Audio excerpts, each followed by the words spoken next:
नमो नमः। स्वागतम ज्योतिष कक्षायां सर्वेषां छात्राणां। ज्योतिषस्य सामान्य परिचय मध्ये आगच्छति पंचांगस्य परिचयः। पंचांगस्य परिचय तात्पर्यं तिथिर्वारं च नक्षत्रं योगः करणमेव च। तो परिचयेषु सर्वप्रथमम् आगच्छति तिथि परिचय। तो तिथि परिचय मध्ये प्रतिपदाम् आरभ्य चतुर्दशी पर्यन्तं तथा च अंतिम दिवसे शुक्लपक्षस्य अंतिम तिथि भवति पूर्णिमा, कृष्णपक्षे भवति अमावास्या। तो प्रतिपदा तिथि स्त्रीलिंग मध्ये आगच्छति। अतः प्रतिपदा द्वितीया, तृतीया, चतुर्थी, पंचमी, षष्ठी, सप्तमी, अष्टमी, नवमी, दशमी, एकादशी, द्वादशी, त्रयोदशी, चतुर्दशी। पक्षद्वयमपि भवति, शुक्लपक्षः कृष्णपक्षश्च। तो शुक्लपक्षे अपि प्रतिपदा आरभ्य चतुर्दशी पर्यन्तं शुक्लपक्षस्य अन्तिमा तिथि भवति पूर्णिमा, कृष्णपक्षस्य अन्तिमा तिथि भवति अमावास्या। तो पक्षस्य परिचय अनन्तरं तिथि परिचय। पंचांगेषु तिथि परिचय कथं ज्ञानं, तिथि परिचय कथं ज्ञातुं शक्नुमः। अतः सर्वप्रथमम् एतस्य अभ्यासं कुर्मः। महत्वपूर्ण पंचांगस्य ज्ञानं निमित्तं सर्वप्रथमं पंचांग परिचय मध्ये तिथि कदा आरम्भः भवति, कदा समाप्ति भवति इत्यस्य ज्ञानं सर्वेषां छात्राणां कृते परमावश्यकम्। तो पंचांगस्य परिचय मध्ये अहम् अत्र श्यामपट्टोपरि लेखनं यद् अद्यतन आषाढ़ कृष्णा पंचमी तिथि अस्ति, बुधवासरः अस्ति, 36 घटी तथा च 10 फलात्मकं पंचमी तिथि अस्ति। घंटा मिनट मध्ये 20:04 तात्पर्यम् अस्ति 8:04। तो तथा च आगामी दिवसे षष्ठी तिथौ भविष्यति। गुरुवासरः 38:58 समाप्ति कालः षष्ठी तिथ्यस्य। अनन्तरं घंटा मिनट मध्ये 21:11 तात्पर्यं रात्रौ 9:00 एकादशाधिकं 9:00 पर्यन्तं षष्ठी तिथि भविष्यति। तो इत्यस्य यदि हिन्द्यां वदामि तर्हि बहु सम्यक्तया ज्ञातुं शक्नुमः। आज जो है आषाढ़ कृष्णा तिथि है। आषाढ़ मास है, कृष्ण पक्ष है, पंचमी तिथि है, बुधवार है। और बुधवार के दिन ये जो पंचमी तिथि है इसका मान है 36 घटी और 10 फल। 36 घटी 10 फल को अगर हम घंटा मिनट में समझेंगे, चूंकि प्राय जो है बच्चों को घटी और फल का ज्ञान नहीं होता है, तो उसको हम घंटा मिनट में समझेंगे तो ये 20:04 का मतलब है जैसे रेलवे समय होता है उसी तरीके से यहाँ पर 20:04 ये पंचमी तिथि का समाप्ति काल दिया हुआ होता है। तो 20:04 जो है रेलवे में क्या होता है कि 20:04 जहां लिखा हुआ होता है वहां पर जैसे ट्रेन जो है 8:04। तो इसी तरीके से हम ये कहेंगे कि पंचमी तिथि की समाप्ति जो है वो 8:04 पर हो रही है। कल की जो तिथि है वो षष्ठी तिथि होगी। बुधवार के बाद में जो वार आता है वो गुरुवार आता है। और इस षष्ठी तिथि का जो मान लिखा हुआ है 38 घटी और 58 पल है। और इसका जो समाप्ति काल है वो घंटा मिनट के हिसाब से 21:11 का मतलब है रात को 9:11 तक ये षष्ठी तिथि रहेगी। उसके पश्चात सप्तमी तिथि कल रात को ही लग जाएगी। तो ये घटी पल का भी मैं जो है अभी आपको बताऊंगा, क्योंकि इन सब का ज्ञान आपको पंचांग जानने के लिए, पंचांग का ज्ञान के लिए आवश्यक है कि घटी और पल का ज्ञान कैसे किया जाता है, कितने घटी का जो है क्या समय होता है। तो इस तरीके की तिथि का एक बार दोबारा आप देखें हिंदी में। तो कल जो था 3 दिन का, ये हमें पंचांग को समझने के लिए 3 दिन का कि कल का क्या स्थिति थी, आज की क्या है और कल की क्या होगी, उससे हम आराम से हमारे ये समझ में आ जाएगा कि तिथि का ज्ञान कैसे किया जाता है।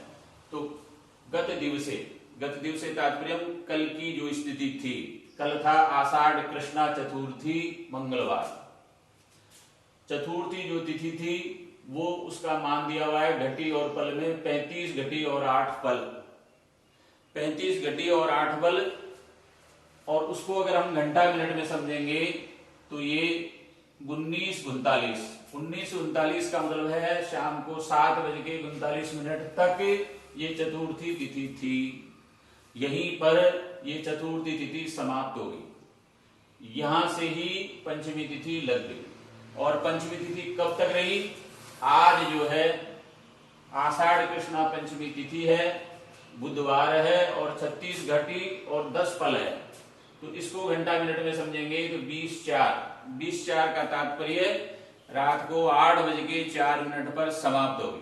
तो कब से लगी ये पंचमी तिथि? कल शाम को 7:39 से लगी, और आज जो है कि ये 8:04 तक पंचमी तिथि रही। पंचांग की थोड़ी सी कठिनता क्या है कि यही है कि वो तिथि का मान जो है कब से प्रारंभ होता है, कब समाप्त होता है, इसका कोई निश्चित वो नहीं है कि भाई सूर्योदय के समय ही होगा या सूर्योदय के बाद में ही होगा या रात को ही होगा। ये जो है गणना में थोड़ी कठिनता है। उसको ही हम अच्छे से जो है ज्योतिष के छात्र अच्छे से समझें कि ये तिथि चतुर्थी तिथि जो है कल शाम को 7:39 पे समाप्त हुई, और आज जो है ये पंचमी तिथि यहीं से चतुर्थी तिथि लगी, पंचमी तिथि लगी, और आज जो है शाम को 8:04 पर पंचमी तिथि समाप्त हो गई है। यहीं से क्या तिथि लगी? पंचमी के बाद में तिथि आती है षष्ठी तिथि। तो पंचांग में क्या लिखा हुआ होता है कि ठीक सूर्योदय के समय में जो भी तिथि होती है उसका अंकन किया जाता है कि भाई ये तिथि सूर्योदय के बाद में इतनी अवधि तक रहेगी, तो ये समाप्ति काल लिखा हुआ होता है। तो कल जो है तिथि रहेगी वो षष्ठी तिथि गुरुवार रहेगा, और घटी पल में अगर उसकी गणना की जाए तो 38 घटी और 58 पल है। उसको घंटा मिनट में अगर कैलकुलेशन करते हैं तो वो 21:11 का रेलवे का समय जो होता है वो रात को 9:11 होता है। तो इस तरीके से तिथियों की गणना हम जो है पंचांग के माध्यम से जानते हैं, देखते हैं। तो इसका ज्ञान हमें सर्वप्रथम आवश्यक है। इसी के अनुरूप ही फिर नक्षत्र का मान लिखा हुआ होता है। नक्षत्र के मान के साथ साथ नक्षत्र का जो है मान कितना लिखा हुआ होता है, वो जो मान लिखा हुआ होता है वो सूर्योदय से लेकर के समाप्ति काल तक का लिखा हुआ होता है। तो जहां समाप्ति हो रही है वहीं से अगला नक्षत्र प्रारंभ हो जाएगा। अगले दिन का जो मान है वो अगले नक्षत्र का समाप्ति काल लिखा हुआ होगा। तो एक बार मैं पुनः आप लोगों को जो है अगर बताऊं, क्योंकि ये सबसे पंचांग की सबसे महत्वपूर्ण जानकारी जो है छात्रों को होना आवश्यक है कि तिथि का मान जो पंचांगों में लिखा हुआ होता है उसको हम एक बार अच्छे से समझेंगे। तो जैसे पंचांग के माध्यम से आपको सब कुछ जानकारी जो है, पहले तो बहुत कठिनता रहती थी, लेकिन आजकल छात्रों के लिए, आम जन के लिए पंचांग का ज्ञान बहुत महत्वपूर्ण होने के कारण से बहुत सरलतम कर दिया। तो उसमें पहले जो है केवल घटी और पल आता था, आजकल उसको घटी पल फिर उसको घंटा मिनट में कन्वर्ट करते हैं। तो आराम से सामान्य जन भी जो है उसको समझ सकते हैं। ज्योतिष के छात्र तो कम से कम आराम से उसको समझ ही सकते हैं कि ये जो तिथि लिखी हुई है वो कब से प्रारंभ हुई और कब समाप्त हुई। तो इसको हम 3 दिन की जो है पंचांग की 3 दिन की तिथियों के आधार पर एक बार जो है मैं पुनः समझा रहा हूं, पुनः बता रहा हूं कि कल जो तिथि थी वो आषाढ़ कृष्णा चतुर्थी तिथि थी, वार मंगलवार लिखा हुआ होता है। फिर उसको घटी पल में, घटी और पल की जानकारी जो है दी जाए तो 60 घटी में 24 घंटे होते हैं। 60 घटी में 24 घंटे होते हैं। तो यहां पर 35 घटी और 8 पल यानी कि 30 घटी का ये मानो कि ठीक 12 घंटे होते हैं। तो 12 घंटे से ज्यादा जो है कि ये तिथि सूर्योदय के बाद में रहेगी। तो यहां पर उसको घंटा मिनट में जो है लिखा हुआ है आगे, तो 19 घटी और 39 पल, 19 घंटे और 39 मिनट, सॉरी। तो 19 घंटे का मतलब है रेलवे समय जो होता है 7:39 पर ये चतुर्थी तिथि समाप्त हो रही है। यहीं से पंचमी तिथि लगी। आज जो है पंचमी तिथि है, और पंचमी तिथि के साथ साथ वार भी लिखा हुआ होता है, बुधवार, बुधवासरः, अनंतरम घटी तथा फलात्मकम। 36 घटी और 10 फल लिखा हुआ होता है। 36 घटी और 10 फल को हम घंटा मिनट में जो है आगे देखेंगे तो 20-4 लिखा होता है। तो 20-4 का मतलब रेलवे समय, तो वही 12 घंटे इसमें से घटाएंगे। 12 घंटे कौन से? दोपहर के। और 12 घंटे के बाद में जितना भी जो समय होता है उसको आप समय के रूप में देख लो। तो 12 घटाने के बाद में 8:04 बजता है। तो रात्रि के 8:04 पर ये पंचमी तिथि समाप्त हो रही है। यहीं से 20:04 से ही, यानी रात को 8:04 से ही षष्ठी तिथि प्रारंभ होगी। और षष्ठी तिथि का मान जो है अगले दिन सूर्योदय के बाद में 38 घटी और 58 पल है। और उसको घंटा मिनट में जो है अगर हम देखेंगे तो 21 घंटे और 11 मिनट है। रेलवे के हिसाब से इस समय को हम 9:11 निर्धारित करते हैं कि वो समय जो है षष्ठी तिथि जो समाप्त हो रही है वो कितने बजे हो रही है? 9:11 पर हो रही है। तो इस तरीके से आपको तिथि का ज्ञान बहुत अच्छी तरीके से हो जाएगा। तो तिथि का जिस तरीके से ये घटी, पल और घंटा मिनट का जो है ज्ञान है, वैसे के वैसे ही आपको नक्षत्रों के बारे में भी जो है नक्षत्र लिखा हुआ होगा, घटी पल में लिखा हुआ होगा, और जो घंटा मिनट में लिखा होगा वो लिखा हुआ होता है उसका समाप्ति काल।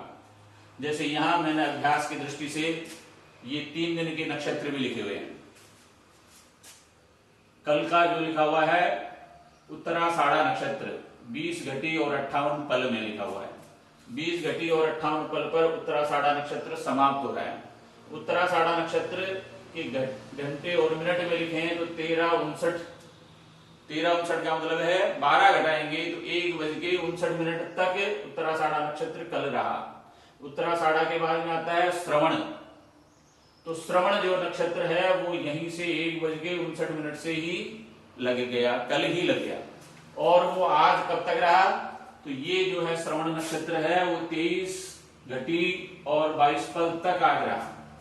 यानी कि कल 1:59 पर ये श्रवण नक्षत्र लगा और आज जो है ये श्रवण नक्षत्र 23 घटी और 22 पल पर समाप्त हो रहा है। उसको घंटा मिनट में अगर देखेंगे तो ये 14:57। 14:57 का मतलब हो गया 12 से आगे गिनो तो 2:57।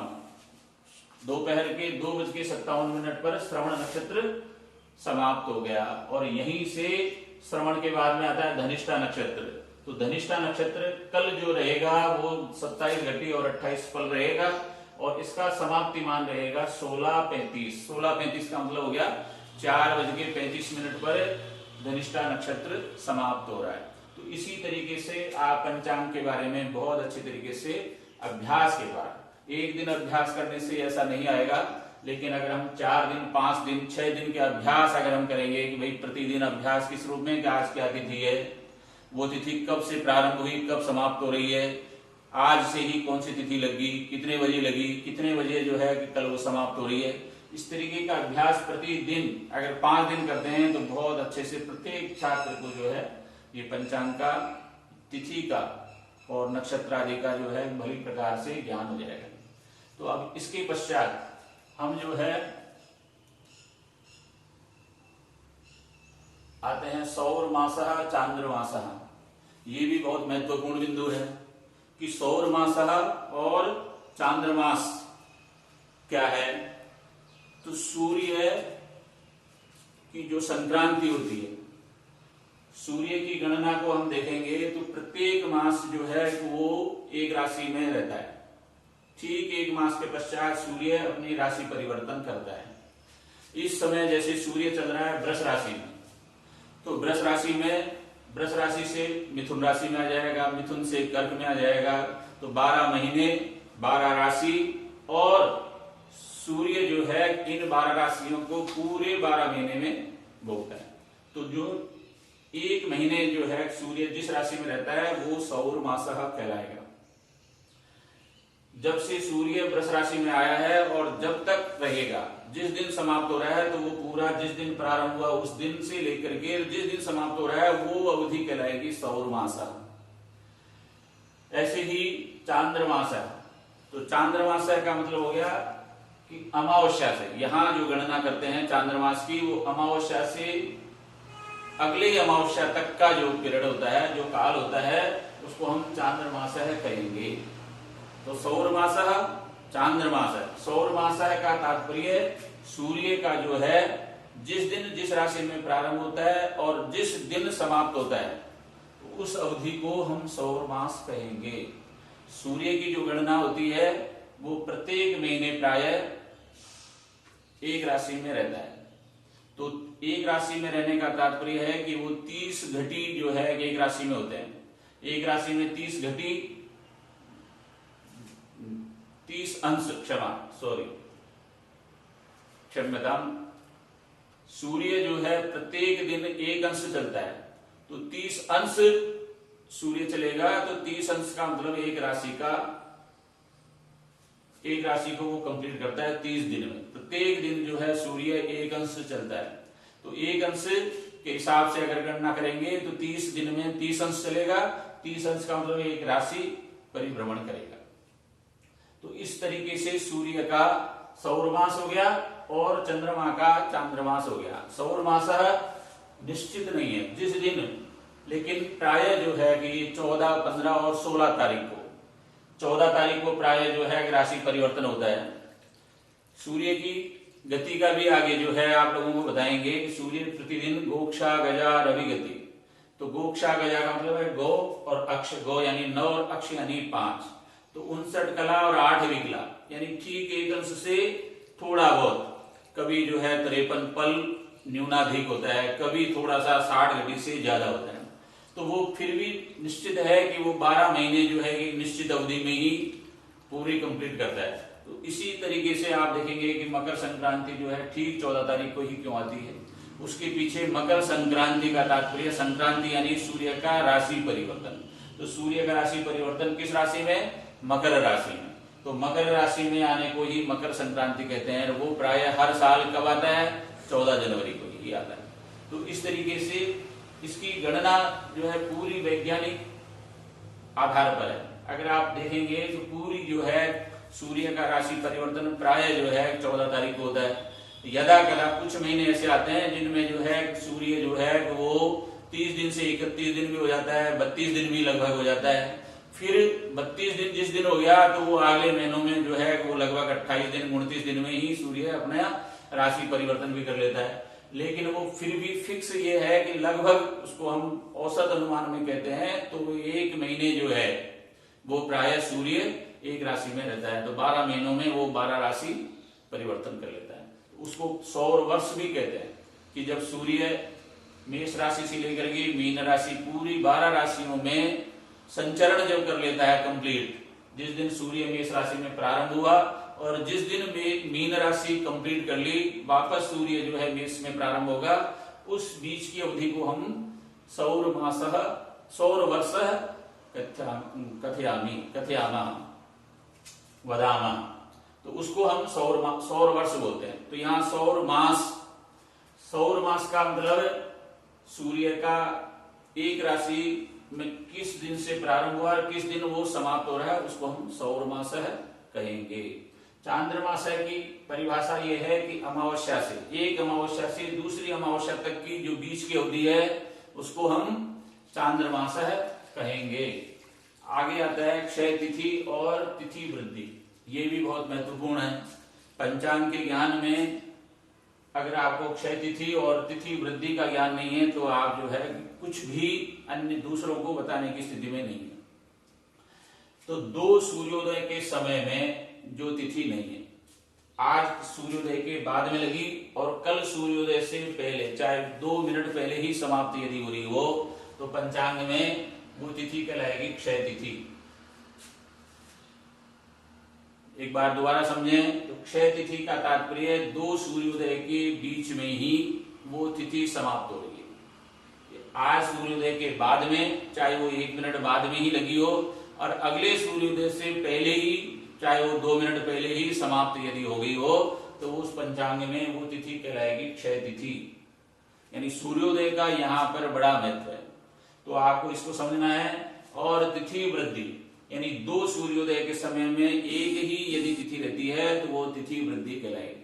यदि पंचमी कल सूर्योदय के समय भी थी, आज सूर्योदय के समय भी है, तो वो तिथि वृद्धि में आ जाएगी। दो तिथियों का तात्पर्य है, तिथि वृद्धि का तात्पर्य है कि वो 60 घटी से ज्यादा उस तिथि का मान रहा। 60 घटी से ज्यादा का मतलब है कि वो 24 घंटे से ज्यादा जो एक तिथि रहती है तो वो कहलाती है तिथि वृद्धि।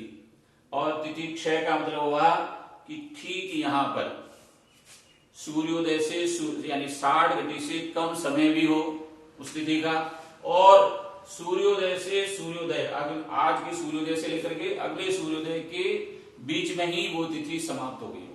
आज सूर्योदय के बाद में लगी हो और कल सूर्योदय के पश्चात पहले ही वो तिथि समाप्त यदि हो गई हो तो वो कहलाएगी आपकी तिथि क्षय तिथि कहलाएगी। तिथि वृद्धि से मतलब है वृद्धि यानी बढ़ना। तो 60 घटी से ज्यादा दो सूर्योदय के समय में एक तिथि यदि रहती है तो वो तिथि वृद्धि में आएगी, और 60 घटी से कम और वो भी दो सूर्योदय से पहले ही, आज के सूर्योदय लगने के बाद में और सूर्योदय अगले दिन क्या उसके पहले ही यदि वो तिथि समाप्त होती है तो वो तिथि क्षय में आ जाएगा। एवं प्रकारेण अयन परिचय, अयन परिचय अभी आवश्यकम। अयन परिचय है तात्पर्यम अयनम द्विविधम भवति, उत्तरायणः दक्षिणायनश्च। कदा उत्तरायण भवति कदा दक्षिणायन भवति। तो प्रायशः महाभारत मध्ये भी भीष्म मृत्यु यदि दक्षिणायने अभवत् तर्हि प्रतीक्षां करोति कस्य उत्तरायणस्य। तो उत्तरायणस्य तात्पर्यं प्रथमं देवानां दिनम् इति उत्तरायण, देवानां रात्रौ इति दक्षिणायन। तो कदा उत्तरायण भवति कदा दक्षिणायन भवति। तो सौम्यायनं दक्षिणायनश्च। तो कदा उत्तरायण भवति मकर राशि आरभ्य, सूर्यस्य राशि परिवर्तनं यदा आरंभ भवति मकर राशि मध्ये। तो मकरतः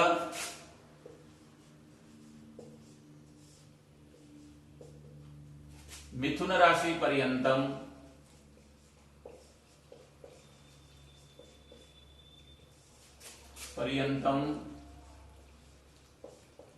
यदा सूर्य संचरति तावत् पर्यंतम उत्तरायणः।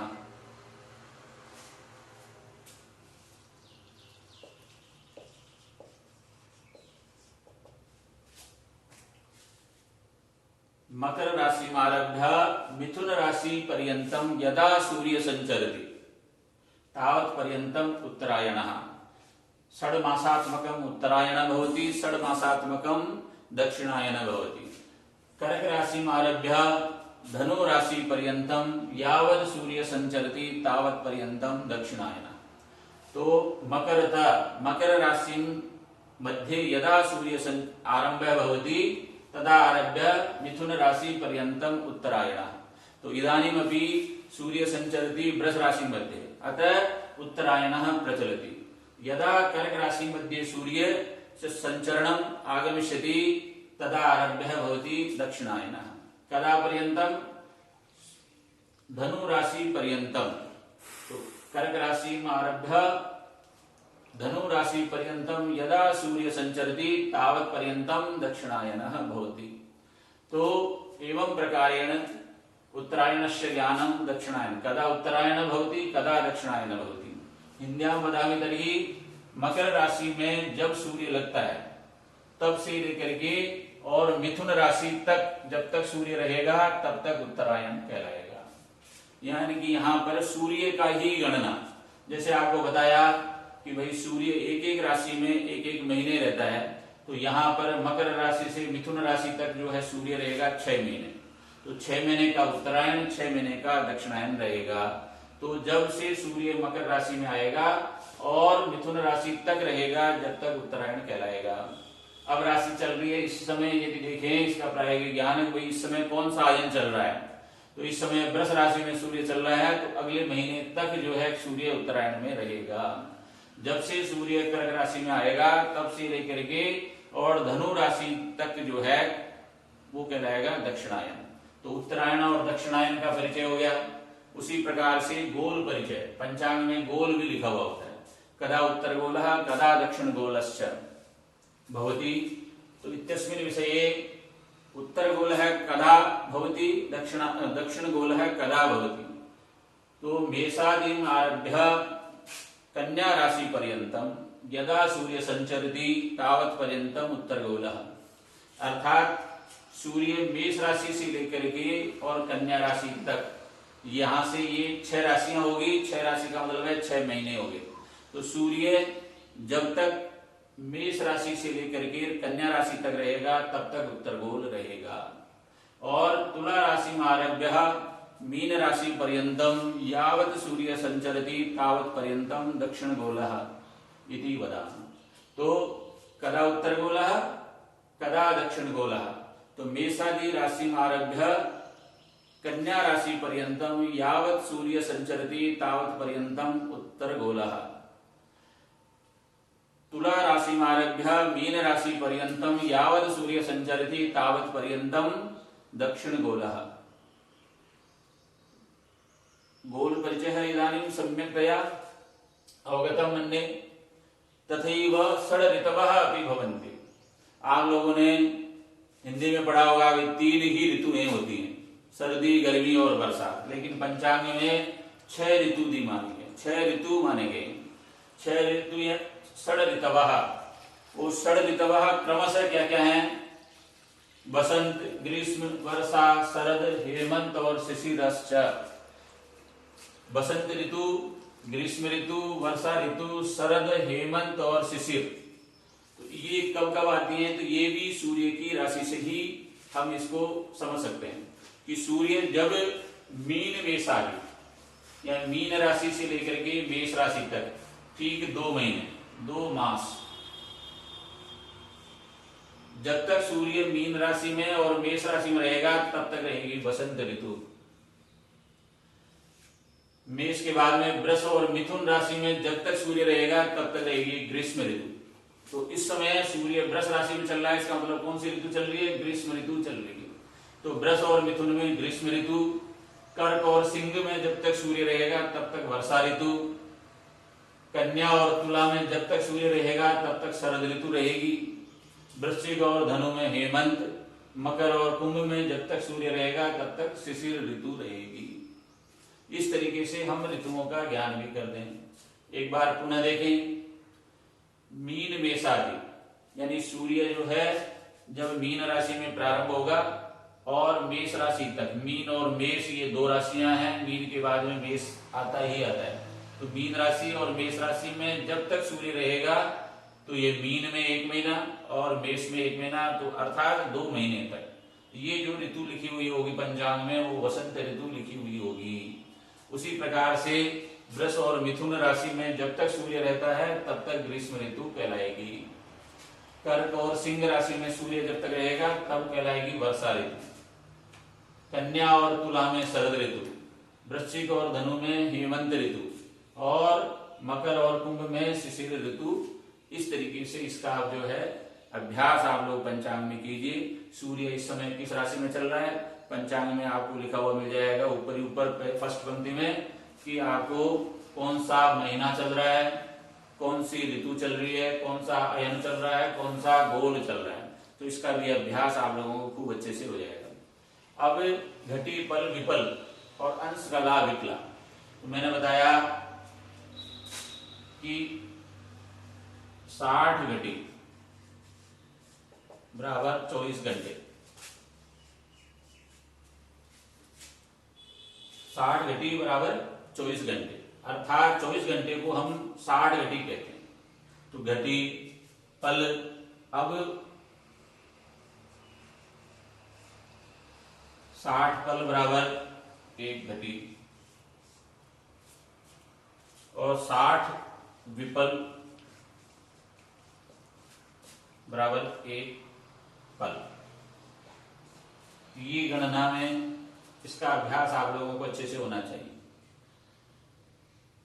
60 घटी बराबर 24 घंटे, 60 पल बराबर 1 घटी, 60 विपल बराबर 1 पल।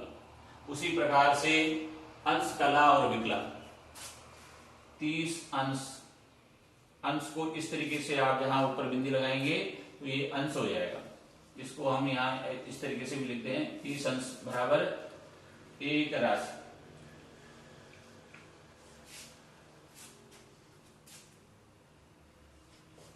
साठ कला बराबर 1 अंश और 60 विकला बराबर 1 कला। इस तरीके से आपको पंचांग का ज्ञान और आगे आपको जो गणना करेंगे आप घटी पल विपल इष्टकाल इत्यादि के लिए, तो आपको इसका अभ्यास अच्छे से होना जरूरी है। 60 घटी बराबर 24 घंटे, 60 पल बराबर 1 घटी, 60 विपल बराबर 1 पल। उसी तरीके से 30 अंश की एक राशि, 60 कला का 1 अंश और 60 विकला का 1 कला। तो इनका आपको अभ्यास बहुत अच्छे से करना है।